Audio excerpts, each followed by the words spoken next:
Minsan pa, palapahan natin ang Panginoon. Amen. Praise the Lord. Happy, blessed Sunday po sa inyong lahat. Ang init na. So, nasa midway pa lang po tayo ng there's still April and May up to the middle of June. Yung talagang hindi natin yung init niya yan. We'll have to bear with it. So, ina-advise ng karamihan, no? Kaya siguro yung maraming wala siguro sa atin ngayon, nainitan, no?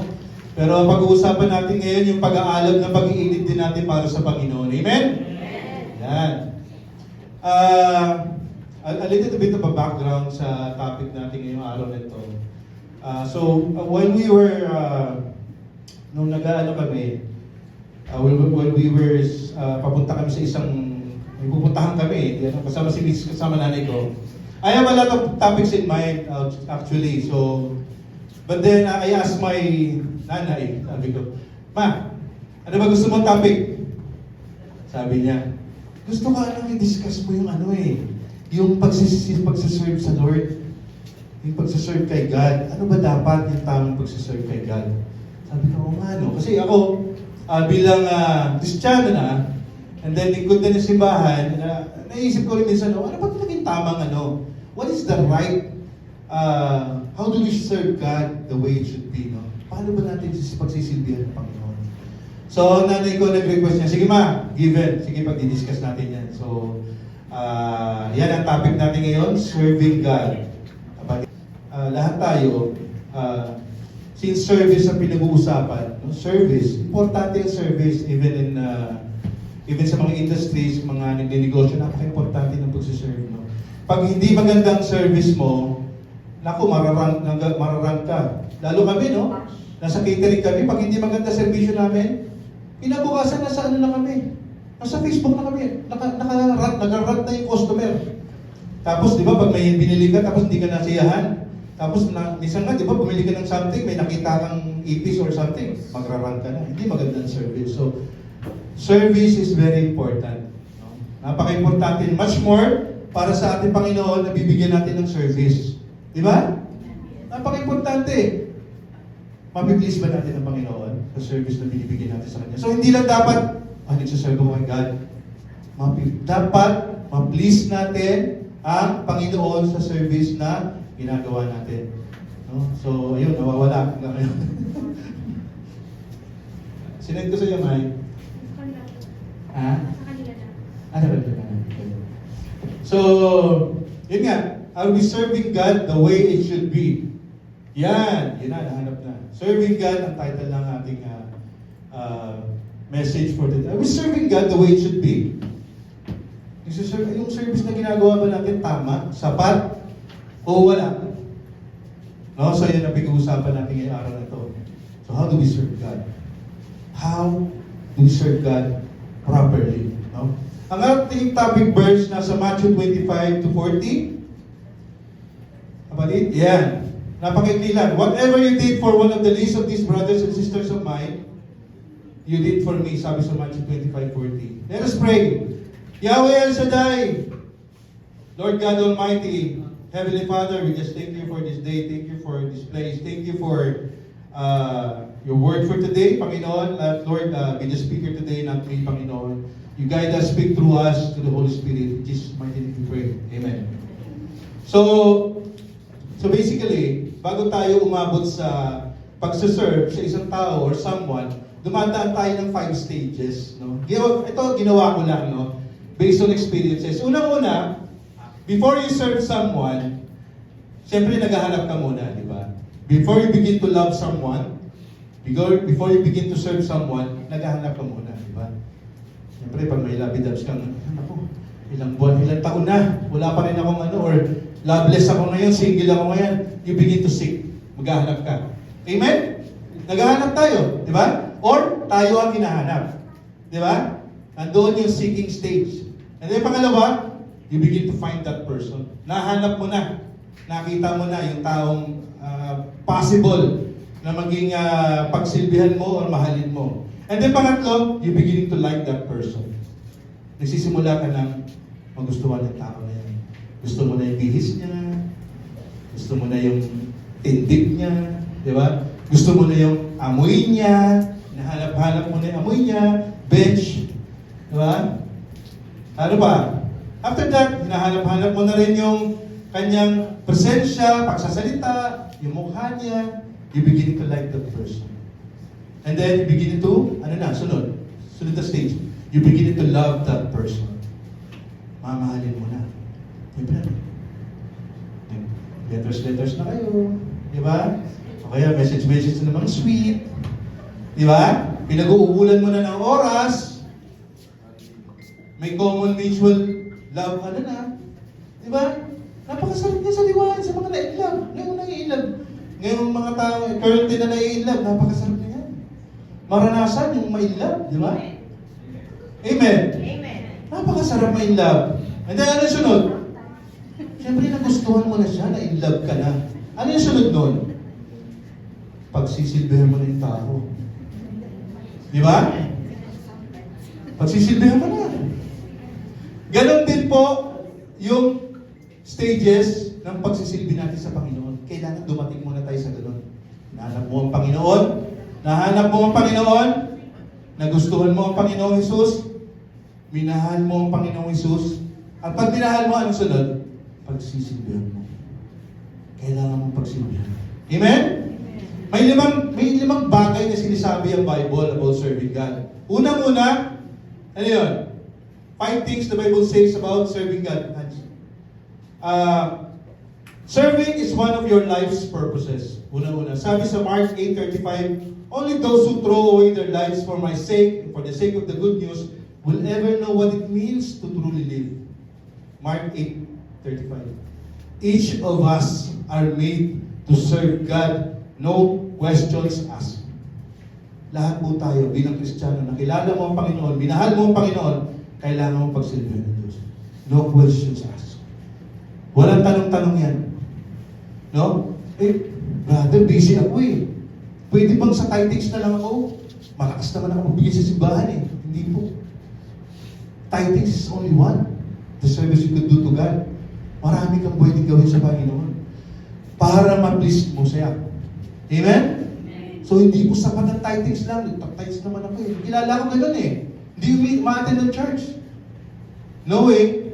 Sabi niya, malaki naman yung binibigay ko sa church eh. The church will not exist without me. Wala silang pambayad ng ito, wala silang pampagawa ng ganyan. But that's not the way it is. Sabi ko nga, we have to please God. Kailangan natin ma-please ang Panginoon. Ano ba sa Tagalog ang please? Kailangan natin maging kaaya-aya sa Panginoon ang pagsisilbi natin. Hindi lang basta nagtatides, something like that. Until you learn how to serve, you're not really living. You're just existing. Bilang Kristiyano, until masubukan natin magsilbi talaga, hindi talaga tayo nag-serve. Hindi talaga tayo nabubuhay, kundi nag-exist lang tayo. Di ba? Pupunta lang sa simbahan, okay, nag-church, nasa ministry, baka wala pa, pupunta rito, lalabas, uwi na. You're not really living the way it should be. You're not serving the Lord. Amen? So kailangan natin mag-please sa Panginoon. Ginawa tayo para magsilbi sa Panginoon. Amen? Pangalawa, sa sinasabi ng Bible about serving God. Serving makes you more like Jesus. Sabi sa Matthew 20:28. Even the Son of Man came not to be served, but to serve others and to give His life as a ransom for many. Pag nagsaserve tayo, natutulad tayo kay Jesus. Ayaw niyo ba yan?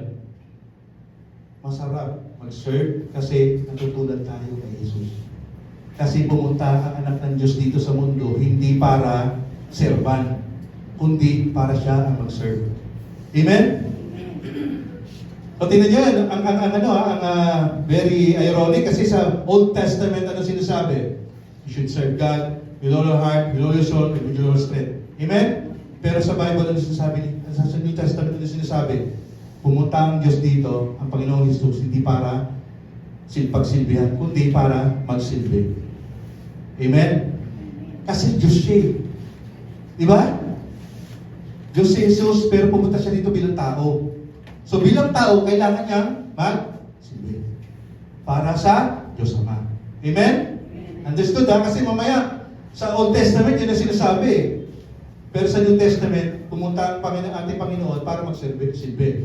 Jesus even has a mission. Alam niya eh. Alam niya. Pumunta siya. Alam niya papatayin siya eh. No? May mission siya eh. Ano yung mission niya? Ano yung service na ginawa niya? Namatay siya para sa atin. Pinagsilbihan niya ang Diyos Ama. Amen? Namatay siya para sa atin. He even predicted his death. Pumunta pa lang. Papadala pa lang siya ng Diyos Ama, alam niya nang mamamatay siya eh. No? Na-mention niya a lot of times. Matthew, Mark, Luke. Alam niya papatayin siya. Amen? If you don't learn how to serve others, you will never grow to spiritual maturity. Pag hindi tayo nag-serve sa iba, hindi tayo mag-grow. Yung buhay spiritual natin is still immature. No? In fact, you'll be a spiritual baby your entire life if you don't serve other people, if you don't serve God. Amen? Gusto ba natin maging spiritual baby habang buhay? Hindi naman siguro. Lahat tayo gusto mag-mature sa Panginoon. Amen? Napakasarap mag-mature sa Holy Spirit. Kasi nalalaman mo unti-unti, anong pakikitunguhan ng ang Panginoon, paano mo laging kakausapin ng Holy Spirit. Alam mo yung relationship ng dalawa. Amen? So you have to grow. In order to grow, you have to serve other people. So serving makes you more like Jesus. Natutulad tayo kay Jesus, which is nagpunta ang ating Panginoon dito para magsilbi, hindi para pagsilbihan. Serving God is the highest use of your time. Sabi sa 1 Corinthians 15:58, always give yourself fully to the work of the Lord. No? Wala nang mas hihigit na valuable na paggamit ng oras natin kundi para sa Panginoon. Hindi nasasayang ang pagpunta nyo dito. Hindi nasasayang ang pagtugtog natin dito. Hindi nasasayang ang pagsigaw ko dito. Hindi nasasayang ang paggawa ko ng mga alam kong ginagamit ko sa magandang paggamit ng oras, yung aking oras. Amen. May kwento ko lang last week, 2 weeks ago ba? So, we planned na ating Herbie na umakyat kayong bundok. So, umakyat po kami sa Mount Lantic sa Nasugbu. So, it was a 3.5 kilometer hike na ganyan pakataas. Sobra, sabi ko, hingal kabayo. Akala ko, yung hindi ganun kahirap, pero napakahirap, no? I almost gave up. Hindi ko midway, sabi ko, parang ayaw ko na. Pero, I pray to God, sabi ko, Lord, hindi ko konting straight na, malapit na ako. Total ang pababa, madali naman eh. So sabi ko sa Panginoon, bago pumunta doon, Lord, ayaw ko masayang ang oras ko. Ayaw ko masayang ang oras ko, akit ako doon, gagawin ko doon. I want, bigyan mo ako ng taong kakausapin. Na mapapag-share ko ng salita ng Diyos, may pagpipray, and pinagbigyan ng Panginoon yung prayer. Pag akit doon sa taas, meron, yung mga nagtitinda doon sa taas ng bundok, nag-backslide sila. Backslide. Dahil kinausap sila ng pastora nila, may hindi pinapagkasunduan, di nila gusto nila sinabi ng pastora, so nag-backslide sila. Hindi na sila umattend ng church. Pero kinausap ko, pinag-pray ko. At muli, ngayon, in-update ko, nag-church na ulit sila. Kinausap nila yung pastora. Okay na ulit. Amen! Pagpapakita ko pa nyo. Sabi ko yun, salamat. Hindi na sayang ang oras kapag akit doon. So you have to pray. Pagdasal mo, Panginoon, huwag masayang ang oras ko. Ay, hindi dapat tayo nag-aaksaya ng oras eh. Hindi tayo dapat nag-aaksaya ng oras. Gamitin niya para sa Panginoon niya. Yung paggamit niya sa Panginoon ng oras, hindi masasayang yan. Kwento ko yung meron akong kapatiran dati sa Abu Dhabi, he even counts her time. Binibilang niya yung oras niya na ginugugol niya sa Panginoon. Kasi sabi niya, nagtatights na ako eh. Dapat 10% din ng oras ko na sa Panginoon. Para mayroon siyang basehan, no? So, binilang ko, sabi ko, si Sis Litz yun. Lita Likigan. Hindi ko makakalimutan yung kanyang testimony. Nasa Tugigaraw na siya ngayon nakatira. So 10% din ng oras niya ginugugol niya sa Panginoon. So if you have 24 hours a day and 30 days in a month, that's 722 hours. 10% of that is 72 hours. Para hindi ka na mahirapan, nagsisilbi ka sa Panginoon, ibilangin mo na lang, dapat nakaka 72 hours in a month ka para sa Panginoon. Amen. So kung ngayon, binibilang ko na, naggawa ko ng preaching, itong oras, 4 oras, sabi preach dito, punta dito. Para may guidance ka na. No? Nakakatawa na, pwede rin, di ba? Why not? Para hindi ka na maligaw. At least 10% of your time, binibigay mo sa Panginoon. Kasi 10% din ng times mo, binibigay mo sa Kanya. Ng kinikita mo, binibigay mo sa Kanya. So, hindi masasayang yan. If you feel you're wasting your time, mag-pray ka sa Panginoon, Lord, I want to use my time wisely for you. Bigyan mo ako ng gagawin. Pag binigyan ka ng gagawin, gawin mo. O, puntahan mo doon yung kapatiran. Medyo may problema. O, i-message mo yung kapatiran. Medyo malungkot ngayon yan. Iniwan ng asawa na punta sa OFW kasi. Hindi iniwan ng boyfriend. Ha? So, yung mga ganong oras, pwede kayong magdasal sa Panginoon. Kasi kahit anong bagay kasi na umaagaw ng oras natin sa Panginoon is what? Is a temptation. Ito, nagdasal ka na, Lord, commit ka sa Panginoon, 30 minutes a day, ano na ako, araw-araw na ako magdi-devotion. Ngayon, yung 30 minutes na yun, kasi kada gagawin mo yun, may umaagaw na attention mo, that's temptation. I-ward off mo agad by praying. I-rebuke mo agad, Satanas, in-open ko na itong oras ko na ito sa Panginoon. In Jesus' name, hindi mo na pwedeng agawin to. Amen. Kasi, hindi pwedeng hindi mo bigyan ng oras ng Panginoon sa buhay mo. Service requires time. Amen? Pastors and preachers, nandito kami para to preach. Na tayo, lahat dito, huwag maagaw ng mundo, ng conformity sa mundo na to. Kasi marami sa atin, pag dumadanas ng paghihirap na nangyayari, nagsisway away. Di ba? Pag dumadaan ng mga pagsubok, nagsisway sa Panginoon. Parang kabayong nawalan ng takaw, punta dito. Like Peter, when swooned by the wind, nawala, focus sa Panginoon. Ganun tayo. Kaya, preachers like us, pilit namin sinasabi sa inyo, inaagaw, pilit namin kinukumbinsi kayo na agawin kayo sa mundong ito at ibalik kayo sa Panginoon. Yun ang role namin dito. At sana hindi nasasayang. Amen? Serving is the secret to greatness. If you want to be great, you must be the servant of all others. Sabi sa Matthew 20:26. Ano ba servant versus leader? When you say servant, nagsisilbi. Leader is just a leader. No? Pero when you mention servant leaders, iba yan. No? Nandiyan si Lincoln, Churchill, Mother Teresa, Gandhi, yung mga sikat na servant leaders. Amen? Pero, kung leader lang pag-uusapan natin, nandiyan si Hitler. He's a leader, pero hindi mo masasabing he's great. He was never mentioned in the book that he's great. Kasi nga, anong ginawa na? Genocide. A lot of Jews. So, maraming great servant leaders, but I will not use them as examples. No? Ang pinaka-basic example ko dito talaga is sa ating Panginoon Jesus. Di ba? Nagpunta siya dito na ang tala niya sa mundo ito. Sabi niya nga sa mga alagad niya, ano sabi niya? Apostles, iwan niyo lahat yan. Dalhin niyo lang yung sarili niyo. And then panyapak niyo. Pag pinapasok kayo sa bahay, okay. Bibigyan kayo, makakainin kayo. Huwag kayo lang magdala ng kahit ano. That's how humble he is. That's how he served. Nagpunta sa mundo ito. Nagpakababa, pinagsilbihan tayong lahat by dying in the cross for our sins. Amen?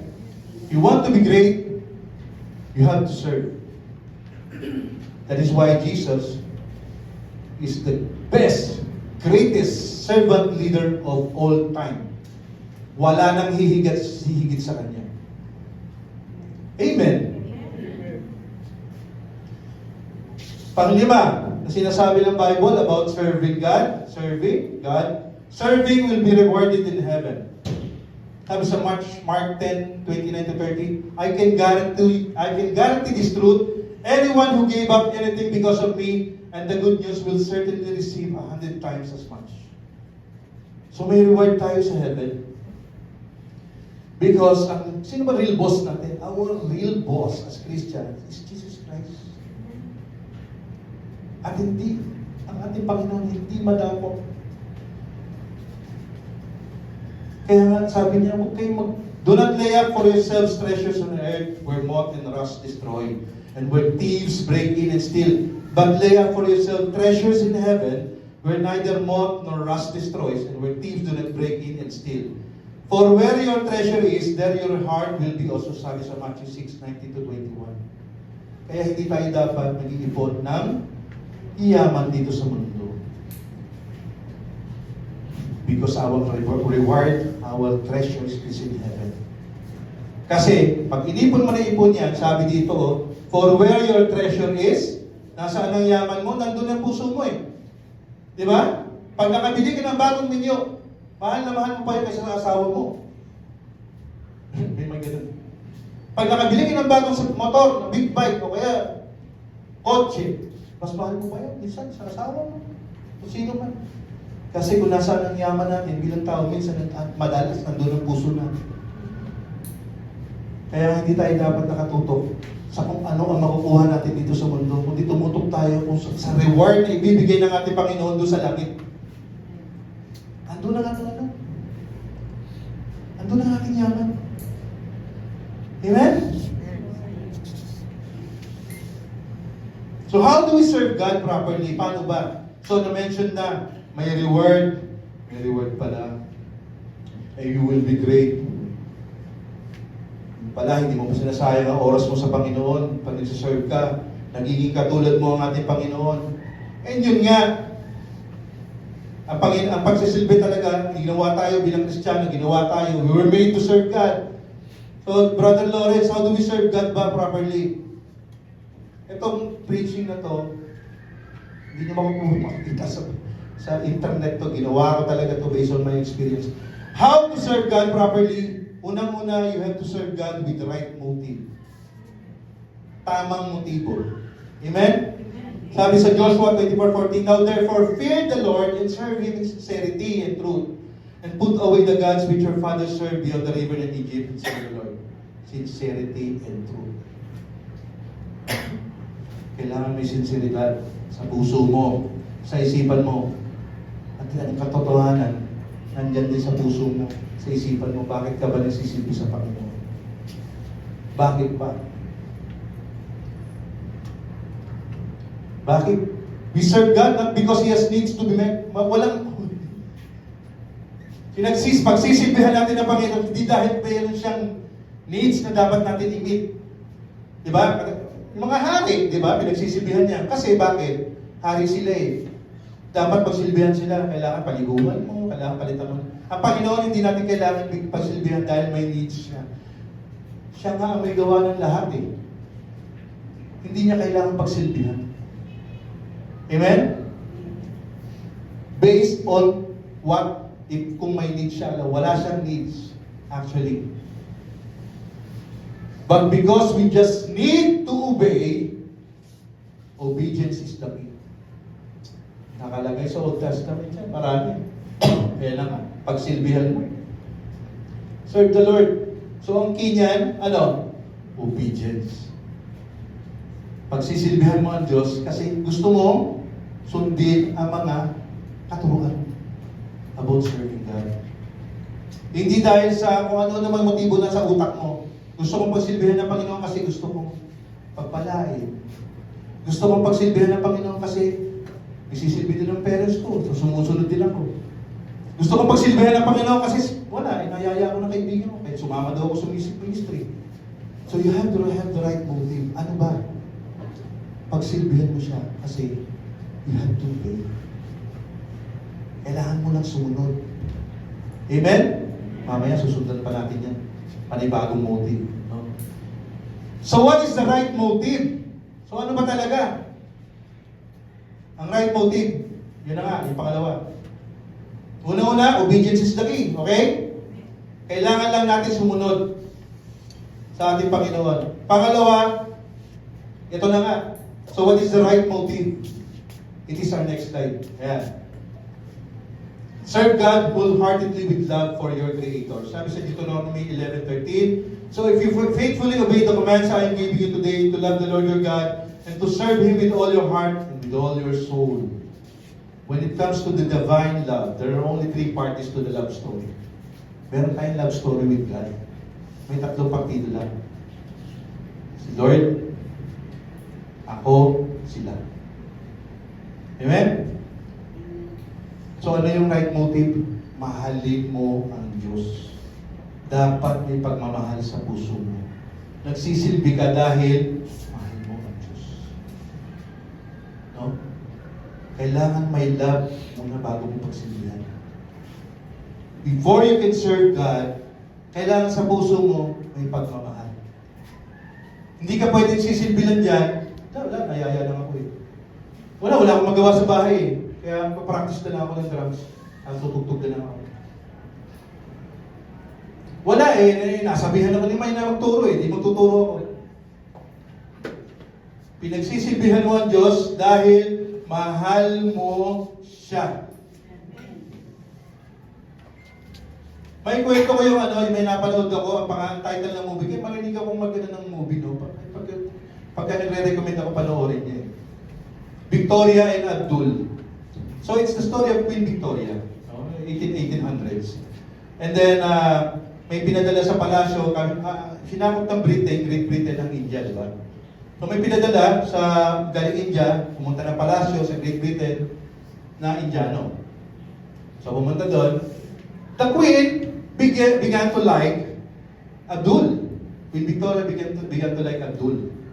No, si Abdul, makikita mo, wala sa kanya yung ibang motibo eh. Wala sa kanya yung ibang motibo. Pinagdududahan siya ng mga gusto lang niya yayaman mo, gusto lang niya maayos ang lahat ng mga kasambahay ko, sinasabi na yung di maganda tungkol kay Queen Victoria eh, ay tungkol kay Abdul eh. Pero siya, alam mo, mahal niya si Queen Victoria. Kahit anong sabihin ng mga tao sa paligid niya, mahal niya si Queen Victoria. Hindi dahil sa hindi pag-ibig yun ah. In fact, pinadala ni Queen Victoria yung pamilya ni Abdul para makapilang ni Abdul. No, doon sa Great Britain. Mahal niya, nagustuhan na ni Queen Victoria si Abdul as like a son. Na parang anak. No, itong si Abdul naman, through the latter end of the story, makikita mo na pinagtayo niya pa ng rebulto eh. Kasi walang tawag dito, at the back of his mind, walang ibang agenda. Kundi mahal niya talaga si Queen Victoria. Dapat ganun din tayo sa Panginoon. Wala tayo dapat agenda, back of our mind, kung ano man yung ginagawa natin para magsilbi. Kundi dahil mahal natin ang Diyos. Pupunta ka rito, magsisilbi ka. Ate May, pwede kong gawin. Pwede akong magluto. Pwede akong maglinis dito. Pero dapat, yung motibo mo sa paglilinis na is dahil mahal mo ang Diyos. Mahal mo ang Diyos. And there's this sincerity in you. Obedience in you. So, nag-o-obey ka kasi mahal mo ang Diyos eh. Ganun yan eh. Di ba? Sinusunod mo ang mga magulang mo, di mo pag sa magulang mo, sinusunod mo, di ba? Dahil natatakot ka minsan, o nire-respeto mo lang. Pero iba yung love story natin sa Diyos kasi. Ibang klaseng pag-ibig to eh. This is divine love. I tell you. Sometimes hindi mo pwedeng ihambing sa, tawag dito, sa pag-ibig dito sa lupa, sa pag-ibig sa tao. Kasi ibang klaseng love story ito. No? Kaya nga, there are topics minsan ng mga pastors na nakalagay ng conditional love. Ganun ang Panginoon eh. Dapat ganun din tayo sa Kanya. Wala dapat kondisyon. Our love to the Lord should be unconditional. Walang kondisyones. Mahal mo lang talaga ang Panginoon. Mahal ko lang talaga si Jesus. Kaya ako lagi, yun ang ano ko eh. Yun ang lagi kong ano, yun ang fire in my heart na hindi ko tinatanggal. Kasi pag nawala yun, yari. Magkasubside yung pag-ibig ko sa Panginoon. So lagi kong iniisip, kaya ako nandito, ilang araw to, minsan 2 days, 3 days kong ginagawa ito, pero sabi ko, hindi masasayang to. Kasi, mahal ko ang Diyos eh. Mahal ko ang Diyos. So dapat may love. Amen? Amen. How to serve God properly? Serve God with utmost priority. Lagi na lang itong ano eh, Matthew 6:33. Ano ba naman yan? But seek first His kingdom and His righteousness, and all these things will be given to you as well. Do not worship any other God, for the Lord, whose name is jealous, is a jealous God. Yung Panginoon natin, seloso yan. In fact, His name is jealous. Sabi sa Exodus. Kaya kung yung oras mo, ibigay mo sa iba yan, dapat sa Panginoon yan, nagsiselos sa iyo ng Diyos. Amen? Dapat number 1 priority natin ng Diyos. Kaya nga sa Eagles, yung aking kinabibilang hindi ako sumasali ng club eh, pag hindi priority ang Diyos. Hindi ako sumasali ng mga organization pag hindi priority ang Diyos. Dapat, priority natin ang Diyos sa buhay natin. At most priority. Ibig sabihin, kung may priority ka pa, ito yung mataas mo talaga priority sa buhay. Pagsilbihan ng ating Panginoon. Kasi limited lang eh. Limited lang ang time natin sa mundo ito. Very limited. So dapat, so priority plays a big role in serving God. And with that, you're pleasing God. Pag siniset mo oras mo, ginagawa mong priority ang Panginoon, you're pleasing God. Kasi kakauti na. We only have an average, yung mga Pinoy, 25,550 days to live. Nasa pangilan na tayo niyan? 60, 70%? So, kung binibigyan mo ng priority ang Diyos sa oras mo, it plays a big role in showing your love to God. Napi-please mo ang Diyos. Amen? Amen. So, dapat, at most, pinaka-priority natin ang Panginoon sa oras natin.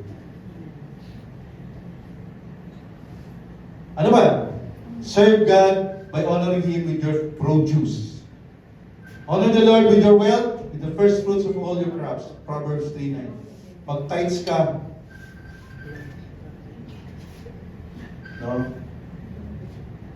Hindi dahil gusto mong pagpalain, sabi kasi ng pastor sa amin, pag nag-tithes daw kami, pagpapalain kami.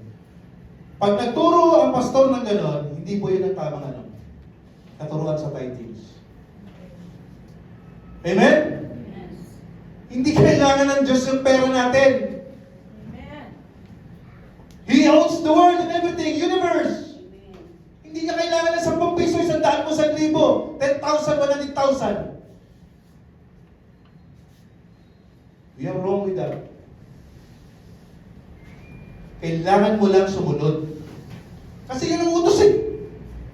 Obedience is the key. Mag-tithes ka dahil gusto mo sumunod. Ayun po kasi utos sa amin. And to be logical with that, ano ba babayad namin dito sa kuryente and everything? Kailangan mo tulungan. Service, this is service to God nga eh. Tinutulungan mo ang Panginoon sa ministry niya. Yung kasi dapat na maging natin, yung tawag dito, mindset natin. The reason why we're serving God is tinutulungan natin siya sa ministry niya. Yung ministry niya ito. Meron kaming weekly Bible study, baka gusto niyo pumunta doon. Water baptism kami this April 17. Yan sa Villa Camagong. Segway lang. No? So mag-tithes ka. Sumali ka sa mga donation drives kung may sobra ka. Sumali ka sa mga donation drives. Timay, mag-organize tayo, donation drive, outreach drive, and then evangelism. No? Napaka-importante to share your blessings. to share a portion of our income in the tithings, in donations, and everything. Kasi nga, mahal mo ang Diyos, gusto mo siyang sundin, hindi dahil sa gusto mong pagpalain ka. No? So pag naglagay ka dyan ng pera dyan sa natin, basket natin, o hindi yan dahil iniisip mo ng Lord, naglagay ako ng 10,000, dapat maging ano yan, 1 million. O kaya 100,000. No. Pag ganyan ang thinking mo, nakaw, ginagawa mo mong tithes dahil sumusunod ka sa Panginoon. Amen? Amen. At kasama yan. Honor Him with your produce, with the first fruits of all your crops. Ano pa? Ito maganda to eh. Marami nag-fail dito. Sometimes, minsan ako. Serve God with consistency. Therefore, my dear brothers and sisters, stand firm. Let nothing move you. Always give yourself fully to the work of the Lord, because you know that your labor in the Lord is not in vain. Sabi sa 1 Corinthians 15:15, consistency is very important. Napaka-importante niyan. Kasi, naalala niyo si Peter, focus siya sa Panginoon. O, sabi niya doon sa when Jesus walks on the water, o sige anak, halika dito. Come to me. Hinangin lang, ayun na. Nawala na yung faith. Katulad nga ni Girlie, yung inakit namin sa bundok doon sa Mount Lantic. Ano eh, nag-backslide siya. Konting ano lang, miscommunication. Minsan ginagamit ni Satanas yan eh. Ito mga to, mahihina to sa communication, di marunong makipag-usap to sa bawat isa eh. Ito mga Kristiyanan to, mga immature to eh. Hindi yan nag-uusap yung mga yan. Bigyan natin ng problema. Di ba? Tuwa si Satanas yan pag nag-backslide ka na. Uy! Lalo yan, may mga potensyal. Mag-share ng salita ng Diyos, yung mga may potensyal. Yung mga workers, lalo. Pag nag-backslide ka, tuwa si Satanas niya. Dahil, isa ka eh. Isa ka sa instrument ni Lord para magdala ng ligaw na kaluluwa sa Kanya. And yet, napunta ka, nag-backslide ka. Hindi ka naging consistent sa pagsuserve mo sa Panginoon.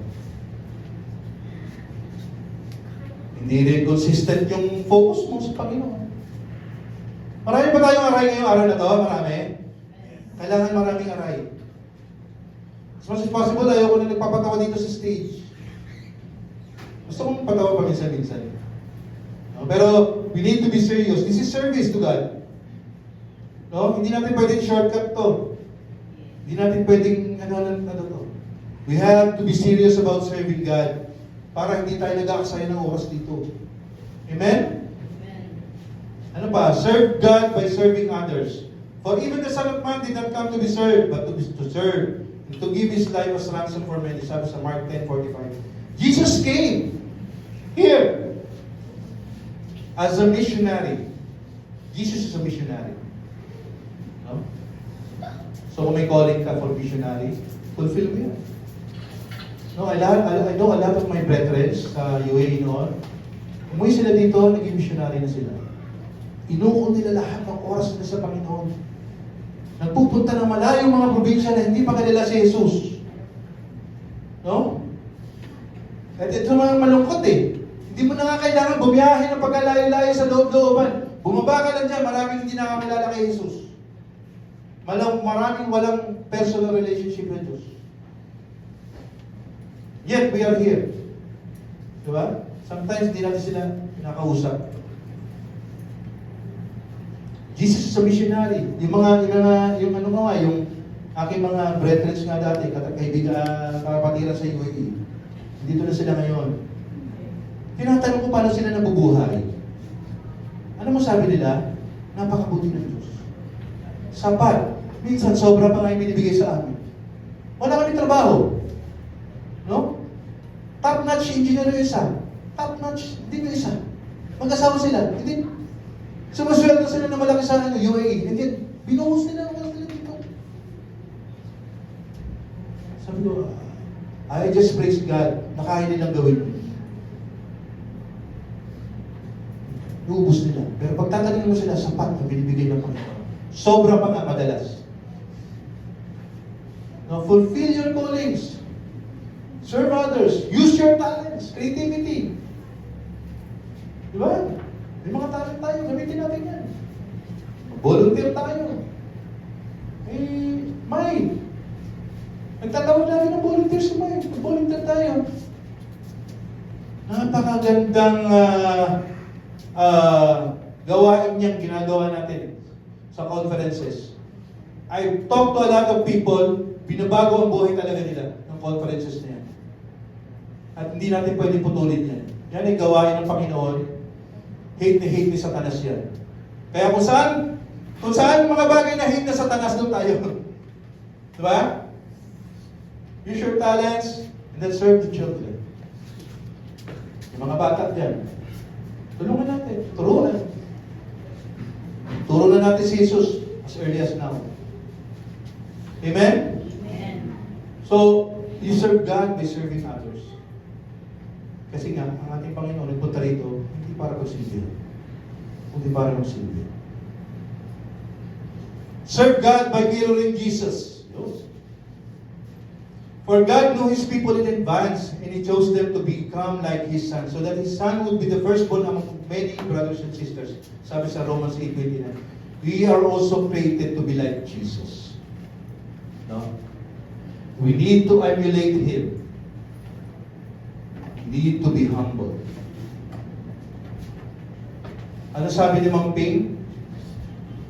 Ano sabi ni Mang Ping? What? Magyayabang? Lagi mag-worship, bantayan ang heart. Ang heart ingatan. Napaka-importante. Because the best tool for evangelism is what? Tayo mismo yun. Pinagsisilbihan mo sa Diyos, ang Diyos, kung minimirror mo mismo si Jesus sa buhay mo.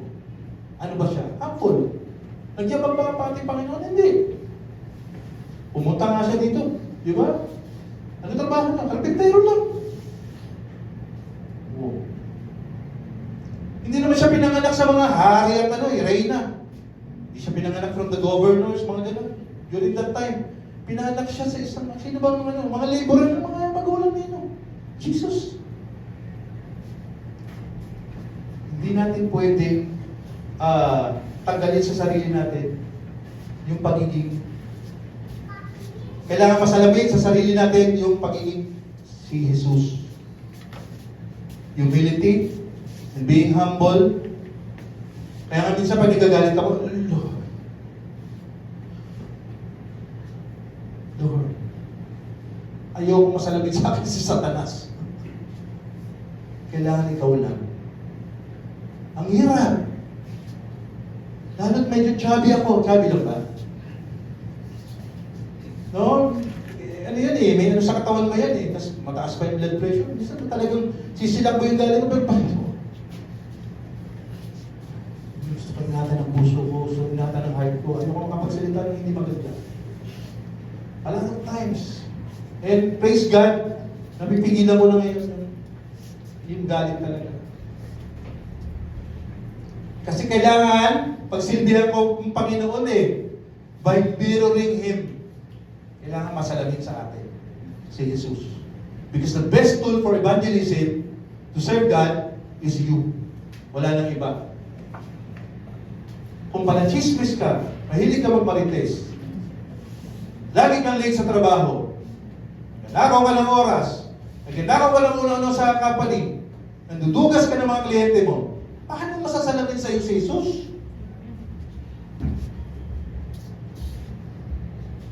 Umiilig-ilig ang ating Panginoon. Ano ba naman itong panahon na ito? Di ba? Hindi, pag may ginawa kang hihingi ka lang ng tawad. At syempre, ating Panginoon, patatawarin ka rin. Pero hindi tayo ganun dapat. Kailangan masalamin sa atin siya. Sinless, blameless, pure. Amen. We need to serve God by sharing His love. Ito pinaka-importante sa lahat. Still, malapit na ako. Praise and worship team, yung third song, gusto ko yun. Serve God by sharing His love. He said to them, go into all the world and preach the gospel to all creation. Sabi sa Mark 16:15. The Great Commission. So, hindi tayo ginawa dito sa mundo to amass wealth, mag-ipon ng yaman, no? And prosperity. Kaya tayo binabiyaan ng Panginoon ng mga gusto natin sa buhay. Bakit? Kasi gusto niya maging masaya ka. Amen? Yan ang ginagawa ng Panginoon.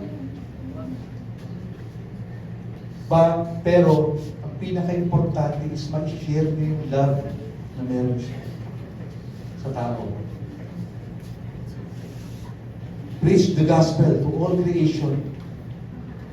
Mag-share kayo. Ako ba? Mga hindi kakilala. Kung nahihiya ka sa mga kakilala mo kasi kilala ka dating basagulero, butangero, eh di sa ibang tao ka mag-ano. Ganun din naman ang ginawa ng ating Panginoon eh. Di ba? Nung pupunta sila sa Jerusalem, huwag na dyan. Kasi dyan tayo lumaki. Kilala na tayo dyan. Punta tayo sa iba. No? You cannot preach Jesus and then preach about prosperity. Hindi po yan. Kaya kung pumunta tayo ngayon dito, ay hindi, kaya ako nagsisimba para pagpakawarin ako sa mga kasalanan ko, pagpalain ako ng Diyos, maling motibo yan sa pagsisimba. Kaya tayo nagsisimba, bakit? Mahal natin ang Diyos. So the right motive, the proper way to serve God is unang-una, mahalin mo muna ang Diyos. Sa puso mo, pumupunta ka dito, nagsisilbi ka kasi mahal na mahal mo ang Diyos. Kinakanta mo pa nga yan eh. Mahal na mahal kita, Panginoon. Diba? Bakit hindi natin sa gawa yan? Mahal na mahal eh. Pag mahal mo, ano? Pagsisilbihan mo. Amen? So the right motive, the proper way to serve God is dapat mahalin mo ang Panginoon. At dahil mahal ka ng Panginoon, serve God by sharing His love. I-share natin yung pagmamahal na binigay sa atin. Share natin kung paano tayo na-save. Share the salvation to anyone. Kahit bata, kung hindi mo kaya makipag-usap sa mga matatalino, eh di pasimulan mo sa bata, magpapraktisan mo. Alam mo ba, mahal ka ni Jesus eh. Hindi ba maiintindihan ng bata yun? Maiintindihan ng bata yun. Bakit? Kikilos ang banal na Espiritu eh. Hindi naman yung pagsasalita mo yung magaling eh. Huwag mong hayaan kasi na yung sarili mo, igagrado mo yung pagsasalita mo, or yung tawag dito, bibigyan mo ng kakayahan, capacity, or rating yung pagsasalita mo. Dahil magaling ka o hindi ka magaling. Basta i-share mo lang yung love ni Lord. Mahal ka ni Lord eh. Yun nga lang. Ang binigay niya sa ating buhay, ito dapat. Ayun nga lang. Nalalayo tayo dahil sa kasalanan. Maiintindihan ba tayo kasi kikilos sa banal na Espiritu, hindi naman ikaw. Amen? Ang kailangan na natin gawin, obedience. So obedience is the key. Go into all the world and preach the gospel to all creation. No? Dahil mo sinasabi, nag-ano ka ng ano. Yan, di ba pag mag-asawa, babe, ano ba tawagan niyo? Mami, pag uwi ko, ang iluto mo sa akin, gusto ko kasi, ay carbonara. Di ba? Carbonara, magugustuhan ko talaga yan. Yan ang utos ng asawa mo eh. Nung bumalik, ang niluto mo, spaghetti. Oh. Matutuwa ba? Matutuwa, pero kasi gusto ko ano eh. Ganon din ang Panginoon natin. Kung ano-ano ginagawa kasi natin. Pero hindi tayo i-share ng love niya, ng gospel. Yun yung pinaka-utos niya eh. doon tayo mag-focus. Mag-focus tayo sa carbonara, yung sa spaghetti. Amen? Sample ko lang yun. Pero ayaw talaga yung carbonara. Spaghetti talaga.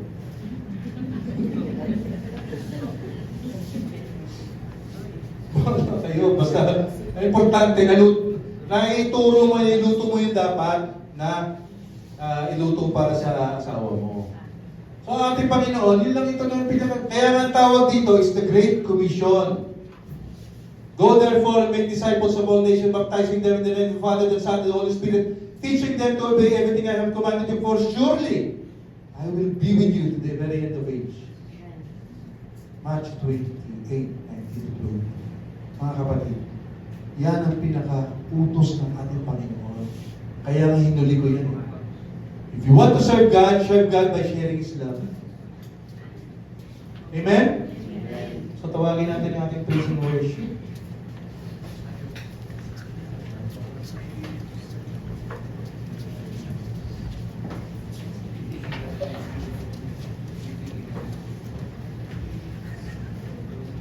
And for our conclusion, we are created to worship God. No questions asked.